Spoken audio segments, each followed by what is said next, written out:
There's nothing to me that's more encouraging about the way we're living now is the way I see women showing up for each other.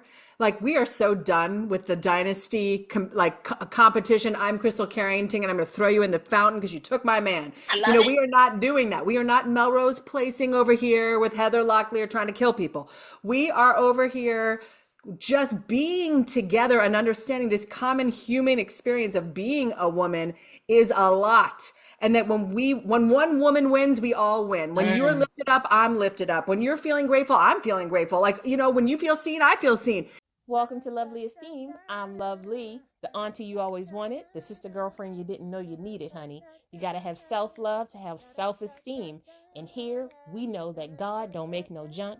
So we're going to sit down, talk about it, and see how we can fix it, baby. Let's do it.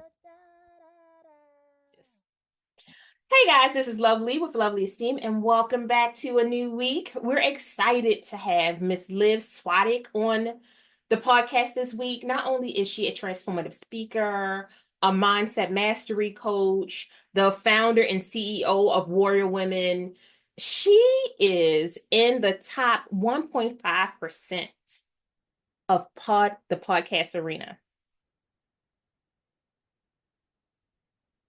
I'm looking for her because she's leaving us in the dust, is what she's doing. And I mean, overall, she is out here whipping butt week after week. And I just feel like when you get to talk to somebody like this, it's going to be good. It's going to be good.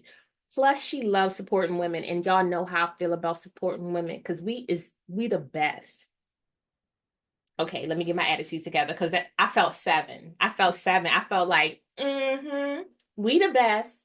Please enjoy the podcast. I know I will. Bye. Hi, guys. This is Lovely with Lovely Esteem, and welcome to the Healing Through Conversations podcast. We appreciate you for being here. Please join us in our giggleness because we may laugh a couple times throughout this podcast, and some of it could be that we're tired. I'm not 100% sure. Today, I have Miss Liz Svatek, who agreed to be on this podcast, and I'm excited to talk to her because she has a lot of knowledge behind her, not only transformative speaking and coaching, being a part of one of the top podcasts out here. She knocking men off their throne. I love when I see a good woman doing things like this. It just makes me giggle. I get the ka kind of feeling.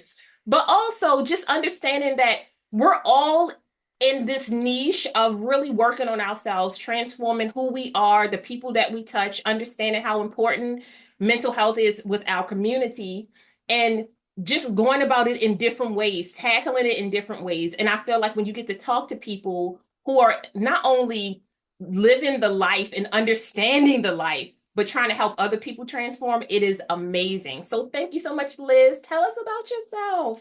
Oh my gosh, thank you for having me. I'm so excited to be here. We're already laughing. We're already having a great time. We just met. This is good. This is good. The vibe is good.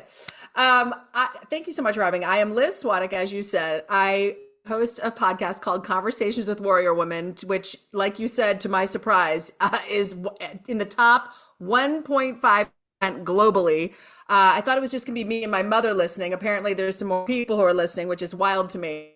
And I help women transform, just like you said. I really invested in women becoming more free, more fully expressed, because I think we all have a very unique legacy and imprint that we're supposed to make in this world. And when women are just bogged down with, ruminating thoughts and anxiety and perfectionism and all the things we just love to carry around, they can't make a legacy happen. So I am here to help women legacy as I build my legacy. And so, the goddess in you, I see in me.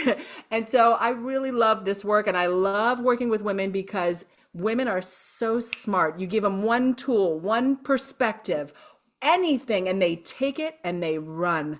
So working with women is the joy of my life. So thank you for having me on.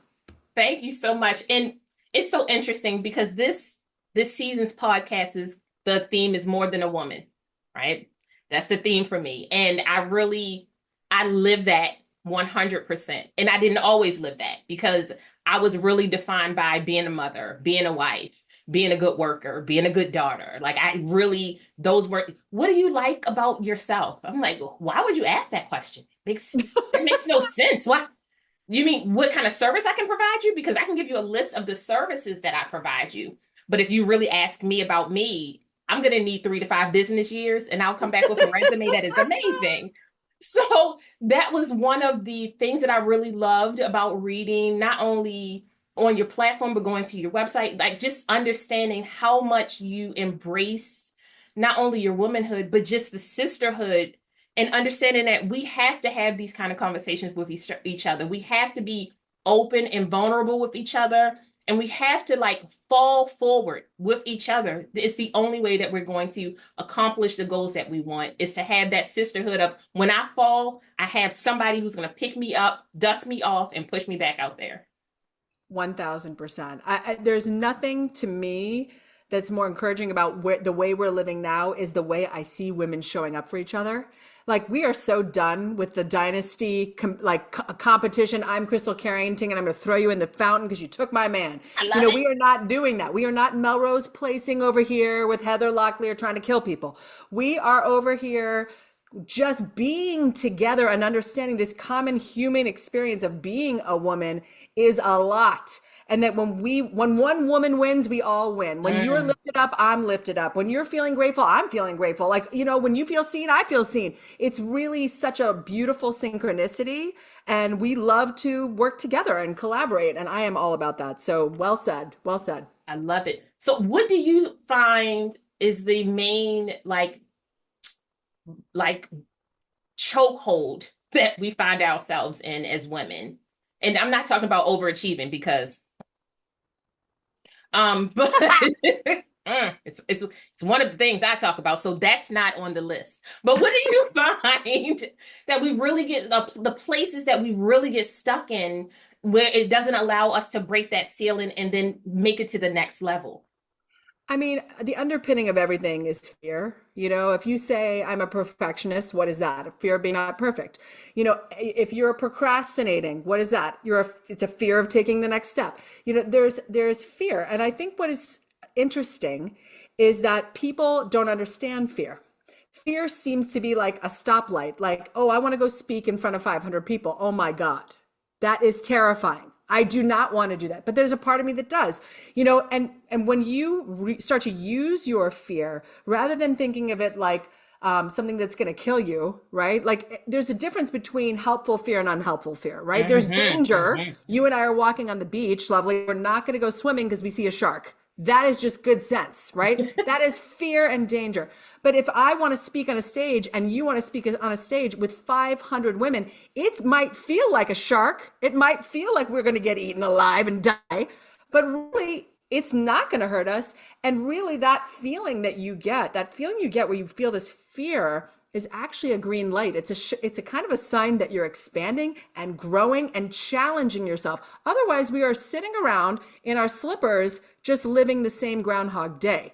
So if you don't have a little bit of that fear, then you're not actually living. You're not alive. You're not evolving. So once you realize that, then you can say, when you feel the fear, you go, well, here it comes. I must be learning and growing and changing. Look at this. Look at me. Versus thinking it's a bad thing and stopping. I love that. I tell people all the time, 37 was my year where I said, I'm going to run into fear. And the analogy that I made was, how you see like a 1-year-old baby when they first start really walking and you go, boo, and they start running. And what do? Because they trust you, they turn around and they run right back into you. The thing that threw them off is the same thing that they run back to. And I always say, when I feel fearful, I know I'm onto something. I know I'm touching something very tangible, and I have to get to the other side. Now, how I get to the other side, sometimes it looks messy. Sometimes it's a bra on day. Sometimes it's a bra off day. It just depends on what's happening. But I'm like, but I'm really about running into fear because I agree with you 100%. I used to be afraid to fail. I used to be afraid to not be a good mom. About not being a good mom, failing as a wife, fail, to the point where I had anxiety about things that I didn't even accomplish. I hadn't even walked into the space yet, and then it made it so I started feeling like a hypocrite because somebody would turn around and say, well, why can't I achieve? Because you're letting fear lead your life. Who am I talking to? Because I'm doing the same thing. I don't want to be a hypocrite. And that's one of the 37. I'm 48 now, and I'm scared all the time, but I'm scared because I know it's going to be good. Yeah. Yeah. And using that fear, right? Almost like fuel, because Yes. biologically, fear and excitement are the same. So I keep having women say, I'm nervous sighted. It's not that you're just you're nervous sighted, you're excited. It's the same. That nervousness is the same thing as excitement, that little fear jolt. So you might as well just say, you know what? I'm just really excited.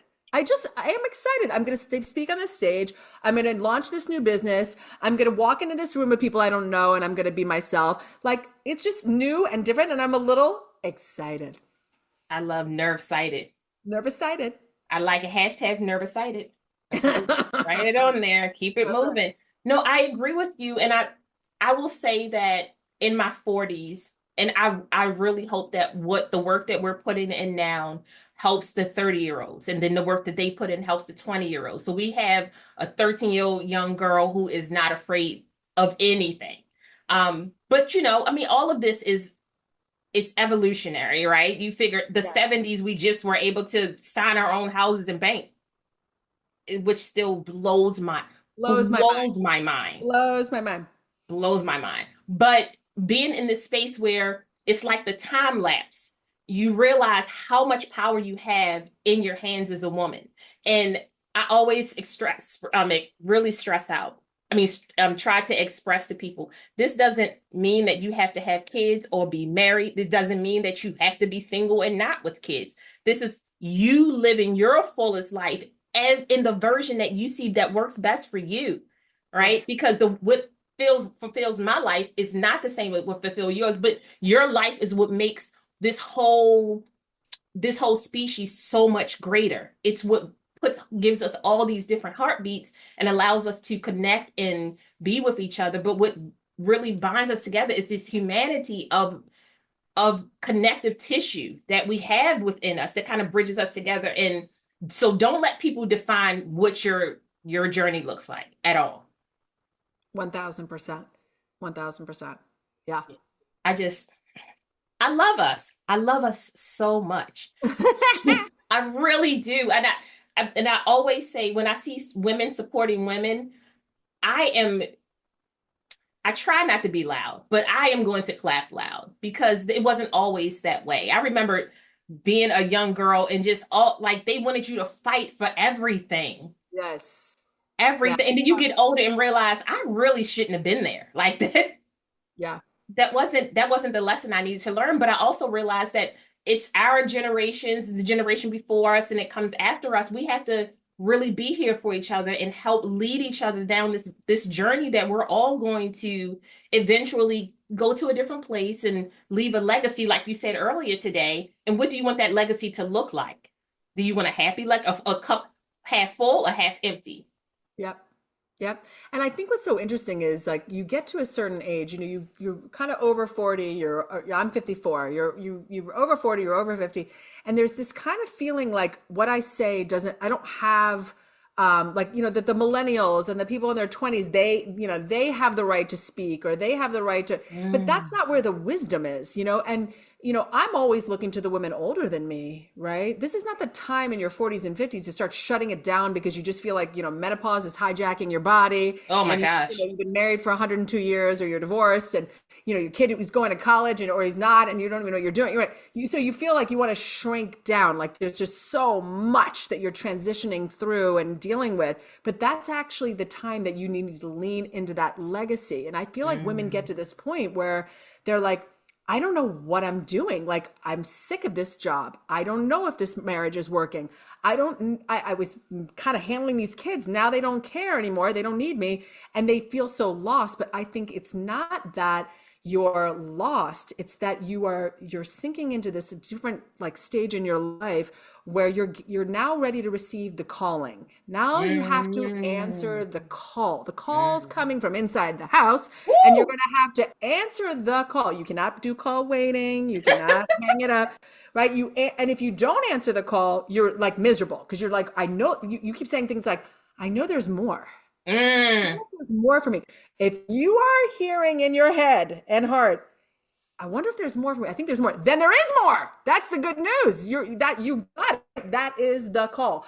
And not being afraid of like, I don't know what that is, but more Yeah. leaning into the curiosity of like, what could that be? Like, who do I want to be in this phase? Am I wanting to make a difference in my community, the world, my Mhm. family, my own life? Like, what does that look like? Right. And start to explore that. So I feel like this 40 to 40 and up zone is such a juicy time. We've been sold a bill of goods that this is the shrink down time. Oh my God, your body's a mess. Your mind's crazy. No, it's like go time. This is legacy building time.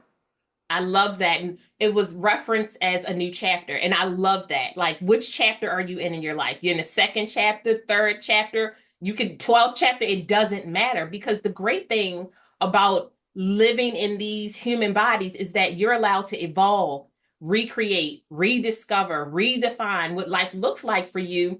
Can it be scary? Yes. Does it look like a mess sometimes? Yes. But you're going to make it. And the blessing is that you woke up and you get to create a new day. And you wake up again and you create a new day. And you get to change and move around and you fight the fear of the unknown. Sometimes the fear is that my friends aren't going to like me anymore, or my coworkers won't recognize me because I want to change my hair. A lot of the times it's the small things. I really think I want to dye my hair this year. Or, lately I've been wanting to change the style up of my clothes. Or maybe it's the fact that you want to expand your friendship circle. You want to maybe learn how to travel on your own. All of these little things that seem like, oh, it's nothing. You're just going through the change of life. You're supposed to change. Like, why would you want to be the same person at 20? I'm never going back to my 20. Nope. Never. Nope. I was a mama and I had 3 kids and I probably looked a whole sweaty all the time. I just was trying to figure out. I got on the bus when I had a 1.5-year-old baby. I got on the bus with a blue shoe and a black shoe. And the bus driver stopped the bus at the next stop, looked at me and said, "Baby, your shoes don't match." I Oh, just got off the bus, walked back to the stop, crossed the street, changed my shoes, got myself together, and went to work. Not going to do that again. thank you, bus driver. Thank you for being Yes. so sweet to me. Thank you, woman, because it was a woman who she saw me every morning with a baby. This morning, no baby, but your shoes don't match, babe. Oh. But that's women helping women, not seeing them as competition, realizing that you have good days and bad days. And I 100% agree with my wisdom is kicking in, my self-preservation, it's dying because I don't need to preserve this. Like the fact that I woke up, the fact that I can think, use cognitive skills, be able to move my body, and understand that the life that I live, somebody's looking for, right? And I may feel down sometimes. I may feel like, oh, I'm not accomplishing these big goals, but are they your goals or are you visually impaired? Are you watching things that don't fit into your life? And a Mm, lot of us are visually impaired a lot of the times, a lot. I love that you have the life someone's looking for. That's beautiful. so. Beautiful.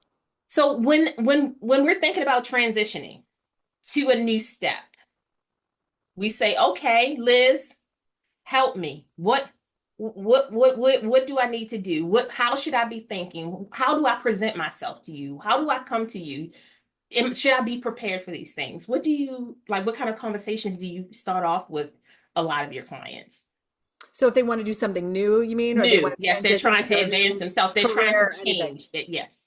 Yes. I mean, I think the first thing is to stop. You gotta kind of block out the noise because, I know for me when I've had every job, I was in marketing and social media. I've done a lot of things. It was only when I hit pause and I just said, hold on, because people would pay me for things, skills that I had. That doesn't mean I like it. Mm, Just because they're paying me mm. and they're offering it, I would just take it. I'd be like, okay, I guess I'll do that. Okay, I guess I'll do that. And I was just over here just kind of taking things and doing things without really thinking it through and saying, is this really what I want to be doing? Is this really aligned with me? Like, is this where I wanted to be right now? And I think when I finally did that, I that got in that stillness, right? Stop Mm, leading by mm. committee, asking what do you think? What do you think? Leaned into my own intuition and self-trust. Then it was like, wow, interesting how that intuition has always been there. I've just been silently killing it for freaking years. Like, even to the point of like, what do you want to eat tonight? And I'm like, oh, whatever you want. Like, oh Ooh, my God. I'm like ooh, from the I Eddie know what I Murphy want to movie, eat. You're whatever just you not gonna eat like. it. Yeah, like I mean, just like I'm, when you get to that point where you've just kind of ignored your intuition so long, you don't even know what kind of ice cream you want to eat. You're like, what do I even like anymore? So I feel like I gotten to that point, and I think women get to that point where they've been sublimating anything that they want, or you're doing anything for your kid. Everybody comes in front of you, the dog, Hmm. your husband, the kids, everything's first before you. And then you get used to kind of ignoring your intuition. And so the first thing I do is start having them kind of get into that stillness. I'm a big fan of meditation. Get Hmm. into that meditation, visualizations, where Hmm. you start going internal and saying, what is inside of me that is looking to come forth? Not what does the world want? What does my mom want? What does the kids think I should do? My husband? But like, what is in me that wants to come forth? And you can only bring that out in the stillness. That's the only way you can find it. I love that. And it's interesting because I always say 2020 was a year of havoc for so many people. But what 2020 did for me is that because the world shut down, it allowed me to recalibrate myself. I rebooted my whole life. And I spent a lot of time by myself on purpose. Like, yes, quarantine and everything, but I think that realizing that when you reboot yourself, your creativity usually comes back. You know, you start learning so much more about self-care, self-acceptance, self-awareness. You really have to relearn how to have emotional intelligence in communicating and dealing with people, because you're not only dealing with people in 2021 who have gone through trauma, you're now dealing with people who have reintroduced themselves to themselves. So you don't even know who you're walking into. And I think a lot of women really had this moment where they had to say, not only who am I, but like, what is my purpose? And why does my purpose keep kicking my butt? It's bullying me, and it was interesting. I made a post talking about purpose. And I said, it's the light in you that does not dim for a person, place, thing, or spirit. And what we do, we keep putting in black curtains to block it out because not right now, not right now. And I said, between your purpose and your intuition, somebody's going to kick you one day. And it's going to either be the worst thing that ever happened to you, feels like a midlife crisis, or it's going to be the best thing that happened to you if you can embrace it. Yeah. But 2020 taught me that I was not 100% honest with myself, and I really need to get to a space where I could be as honest with myself as possible. And I felt blessed to have those moments to do that. Oh my God, I had such a similar experience in 2020. 2020 is when I launched the podcast. So that's when it all happened for me too. And I felt like it was like God was like, I'm going to take you off the social calendar and get rid of every distraction that you have used to not at all spend any time internal. And then it was like, and here you go. And I actually thrived in that time. I stayed out of all the mind effery around, what people were saying in the news and what was going Mm-hmm. on. And I Mm-hmm. just thought, I'm not going down like that because I love my house and I love my people. And I'm just going to like bring the joy where I can. And in the meantime, I was having these incredible conversations with women. So I'm over here high on life. People are freaking out. I'm like, I just talked to the best women in the world. I am like, this is the greatest. So, it's interesting, right? When you take some of that away, but you have things you're passionate about and things you care about, right? You almost don't care. You're like, this is great. This is sustaining me. So Yes. what a great reboot for you and for me. Amazing. Yes, I love it. But that's remember, it's every stage. It can happen today, tomorrow for you. Sometimes it's divorce, sometimes it's a new marriage, sometimes it's a baby, sometimes it's a miscarriage, sometimes it's a new job, sometimes it's losing that job that really just it jolts you. Other times it's standing in the middle of the store thinking to yourself, well, I dress everybody else so well. Why can't I do this for a living? It doesn't always have to be this like revolutionary, like explosive moment, but just embracing the little things that nurture you, because yes, we feel we're so alone. It's just me by myself, my 13-year-old self writing in my journal. Nobody loves me. Nobody cares about me. I'm the only one ever going through that. You're not. There's millions of us out here who will connect with you and understand what you're going through and be able to live this journey with you. So like that's the whole reason why I started Healing Through Conversations, because you get to talk to these people from everywhere, and we all want connection. We all want to be understood. We all want to be loved. We all want to have this radical moment in our lives where it clicks, and that is great bridges to be able to build a foundation on. Absolutely. Absolutely. So I just I love having conversations with women. So I'm I'm trying not to take up the whole conversation. Is what I'm trying I to do. love what you're saying. I love everything you're saying.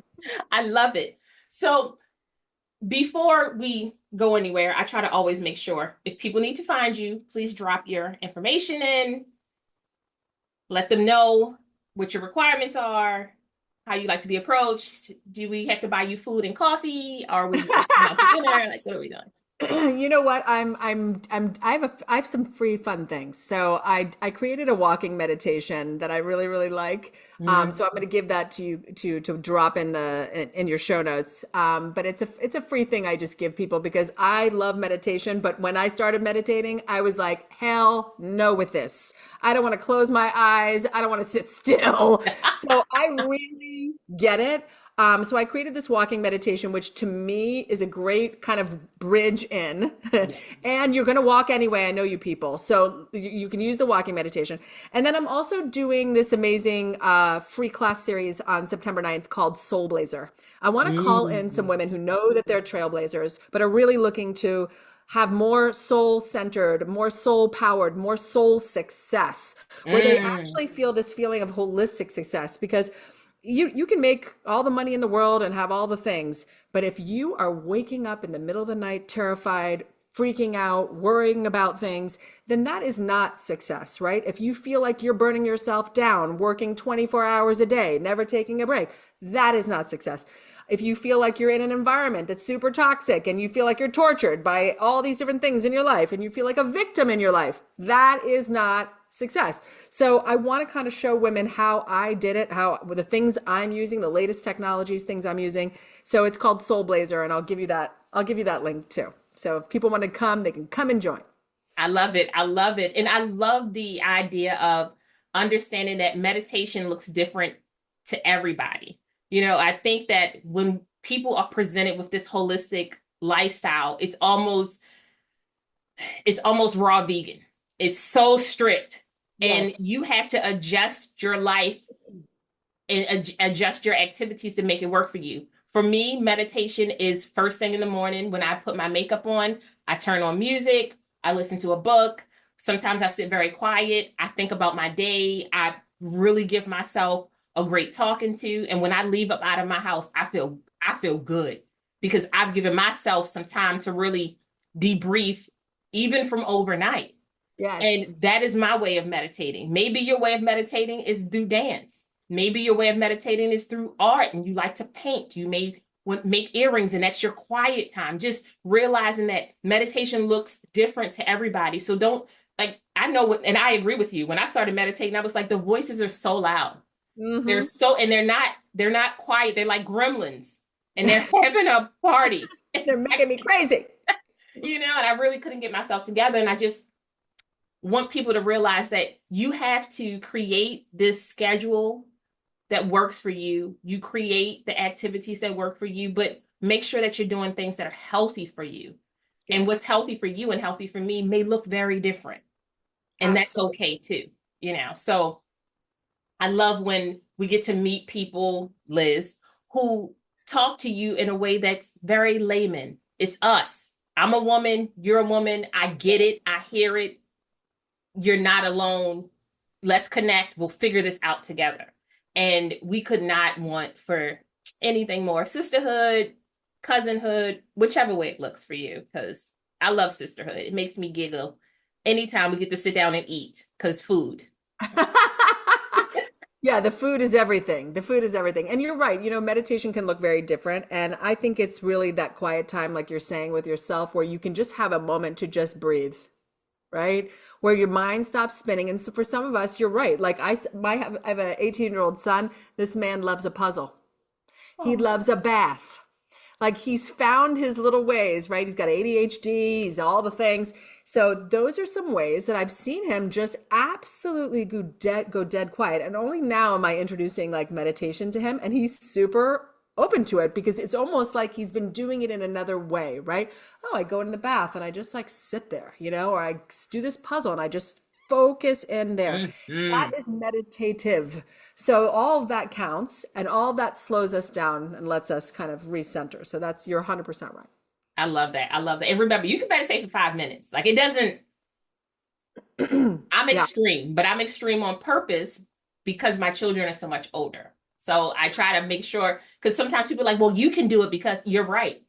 But I had to force that thing instead of saying, oh, well, I have 3 hours left in the morning. Let me try to build a new house. Because you get addicted to being busy.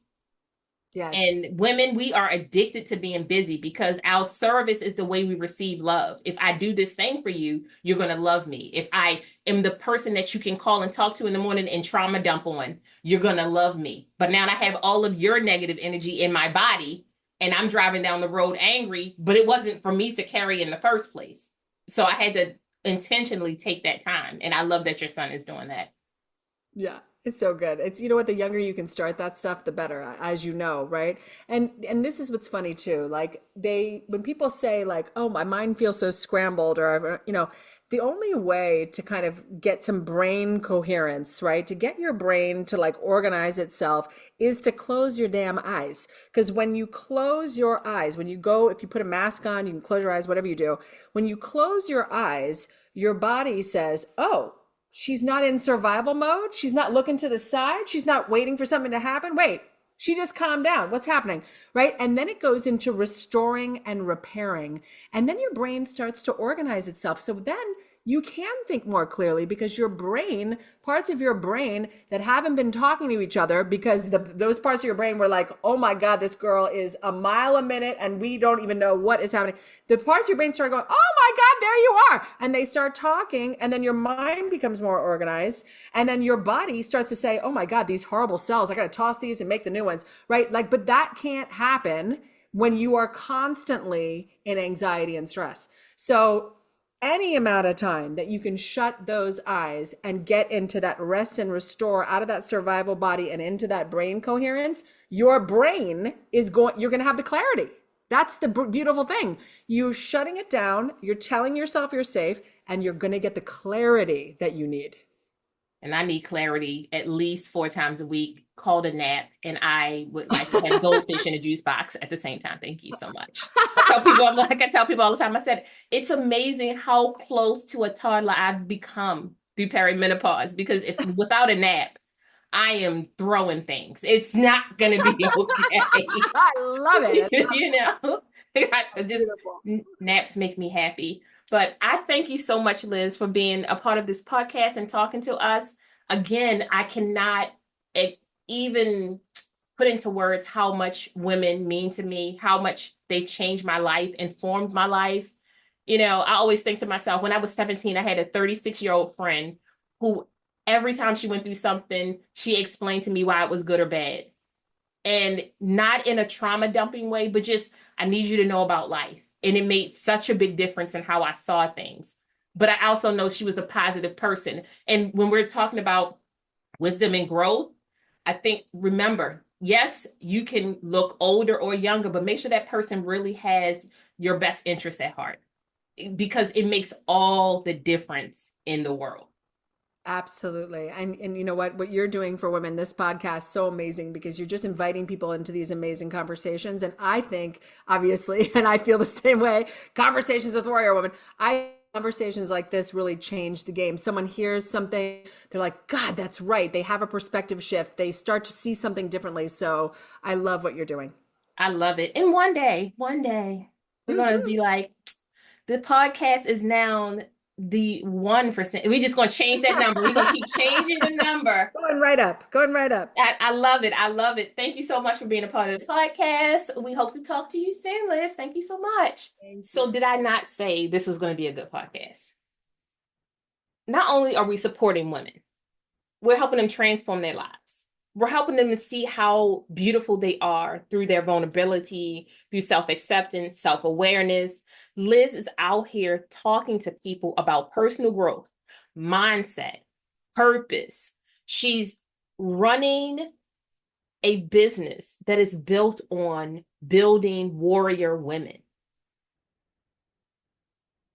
Liz, I need some advice, Liz. I'm just, I want to be a warrior too. Just tell me, but how I got to dress so I can be there. But this was such a good podcast. I think sometimes when we have conversations with strangers, which I know that is somebody else's podcast, I am not copywriting anything. I know sometimes we have podcasts with strangers, we're waiting for that moment we connect, right? And I felt like the minute the minute we just connected, we were giggling. And I know that if I'm laughing with somebody at the very beginning of a podcast, we're going to have a good podcast. It's a good space. It's a good space. So we thank you guys for being here, listening to us, being a part of this community. And if you're not a part of this community, why you haven't subscribed yet? I'm just saying, you can subscribe, follow, you can share, you can send us a message through that carrier pigeon I keep telling y'all about, because pigeons are nothing but dark doves, okay? I mean, I don't particularly care for birds because they kind of scare me, but it is what it is. And remember, we're learning to articulate our feelings, wants, needs, and desires so that we can what? Better advocate for ourselves and the people that we love. Because don't you want to be able to tell your children or your friend or your niece or nephew or your coworker, hey, don't deal with that BS. This is how you'd handle it. This is what's going on. This is what I learned. Advocate for yourself. Advocate, advocate, advocate. And it will make you feel so much better as a person. Y'all be good. Bye. Thank you so much for joining us. We hope you found some healing, connection, and joy. Until next time, bye, loves.